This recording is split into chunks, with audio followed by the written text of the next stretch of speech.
இன்னைக்கு நம்ம முல்லைப்பூ செடிக்கிட்ட இருந்து ஒரு அப்டேட்டுங்க. பார்த்தீங்கன்னா, மொட்டுக்கள் எல்லாம் இந்த அளவுக்கு பெருசாயிடுச்சு. இன்னைக்கு நான் ஒரு பூ வந்து முல்லைப்பூ பறிக்கவே செஞ்சேன். கரெக்டா 6 மாசம் கம்ப்ளீட் ஆயிடுச்சு. இந்த செடியிலேருந்து நான் பூ பறிச்சு. இருக்கிற வரைக்கும் தெரியாத ஒரு அருமை வந்து அந்த செடி பூ பூக்கல அப்படின்றப்போ எனக்கு நிஜமாலுமே ரொம்ப ஹிட் ஆச்சு. நம்மளுமே வந்து ஒரு செடி வந்து நெறைய பூத்துருது அப்படின்னு சொல்லிட்டு ரொம்ப அசால்ட்டா விடக்கூடாது அப்படின்றது வந்து எனக்கு கத்துக்கிட்ட ஒரு பாடம். நீங்களும் கொஞ்சம் கேர் எடுத்துக்கோங்க.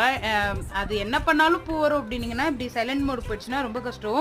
நான் இதில சந்தோஷப்படுற ஒரு விஷயம், இது வந்து வாடாம இருந்தது தான். ஸோ இலைகள்லாம் இந்த அளவுக்கு முத்தி, பூச்சி வச்சு ரொம்ப கொடூரமா இருந்துச்சு.